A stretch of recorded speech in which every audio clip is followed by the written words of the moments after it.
അസ്സലാമു അലൈക്കും. അൽഹംദുലില്ലാ വസ്സലാത്തു വസ്സലാം അലാ റസൂലില്ലാ.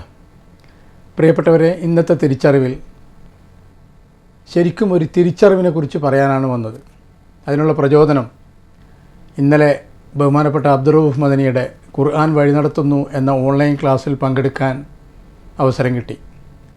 അതിൽ അദ്ദേഹം പറഞ്ഞ കുറച്ച് കാര്യങ്ങൾ തീർച്ചയായിട്ടും നമ്മളും മനസ്സിലാക്കേണ്ട കാര്യങ്ങളാണ്. നമ്മൾ പലപ്പോഴും ഖുർആൻ പഠിക്കാറുണ്ട്, പഠിപ്പിക്കാറുണ്ട്, ഖത്തം തീർക്കാറുണ്ട്.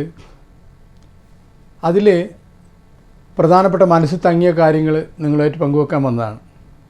സൂറത്ത് നിസായിലെ തുടക്കത്തിൻ്റെ ആയത്തുകളാണ് സംസാരിച്ചു പോകുന്നത്. ആ തുടക്കം തന്നെ പറയുമ്പോൾ ഒരു കാര്യം പറയാതെ വയ്യ.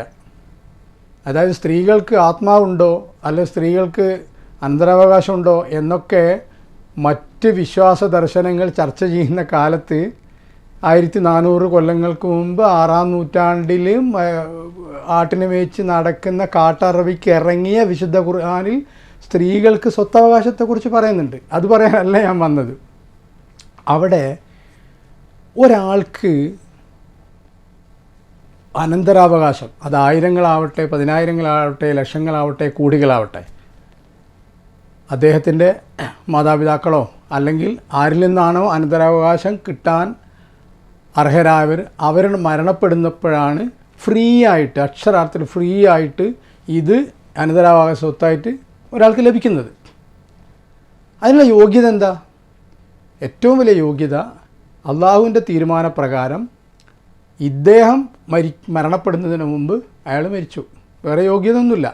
അള്ളാഹുവിന് ഇദ്ദേഹത്തെ മരിപ്പിക്കാമായിരുന്നു. പക്ഷേ ഈ ചിന്തയൊന്നും നമ്മുടെ മനസ്സിലേക്ക് പോകില്ല.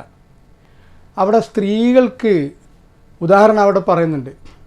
ഒരു പെൺകുട്ടിയാണെങ്കിൽ, അല്ലെങ്കിൽ 2 പെൺകുട്ടിയാണെങ്കിൽ, 2-ലധികം പെൺകുട്ടികളാണെങ്കിൽ ഈ പെൺകുട്ടികൾക്ക് മാതാപിതാക്കളുടെ പൂർണ്ണമായ സ്വത്തിന് അവകാശം പെൺകുട്ടികൾക്ക് ഉണ്ടാവില്ല.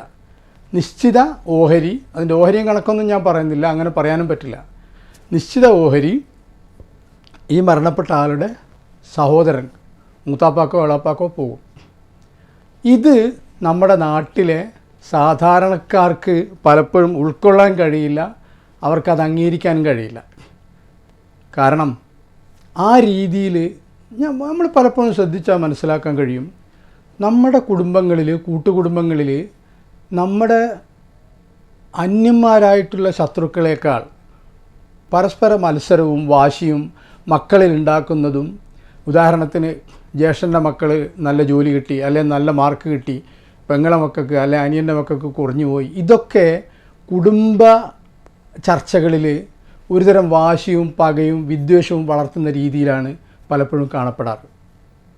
സത്യത്തിൽ നമ്മുടെ മക്കളോട് പറഞ്ഞു കൊടുക്കേണ്ടത്, പ്രത്യേകിച്ച് പെൺകുട്ടികളോട്, മോളെ നിൻ്റെ ഒപ്പം മരണപ്പെട്ടാൽ നിൻ്റെ വലിയാണ് നിൻ്റെ മൂത്താപ്പ അല്ലെങ്കിൽ നിൻ്റെ എളാപ്പ, നിൻ്റെ വലിയാണത്. ആ രീതിയിൽ ഇനി ഉപ്പ മരണപ്പെട്ടു പോയാൽ പെൺകുട്ടികൾ മാത്രമുള്ളവരാണെങ്കിൽ പ്രത്യേകിച്ച് ഉപ്പാൻ്റെ സ്വത്തിൽ അവകാശം വരെയുള്ള ആളാണ് നിൻ്റെ മൂത്താപ്പ അല്ലെങ്കിൽ നിൻ്റെ എളാപ്പ.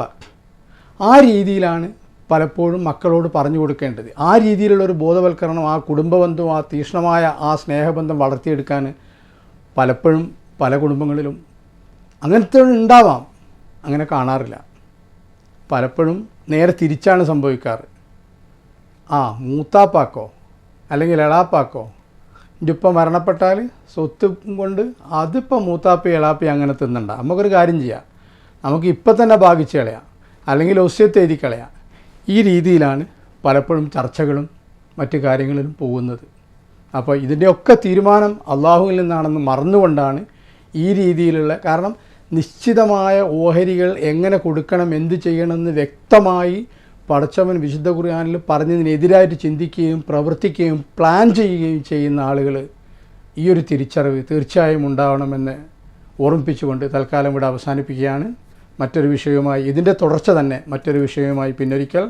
ആഖിർ ദഅ്വാന അനിൽ ഹംദുലില്ലാഹി റബ്ബിൽ ആലമീൻ. അസ്സലാമു അലൈക്കും.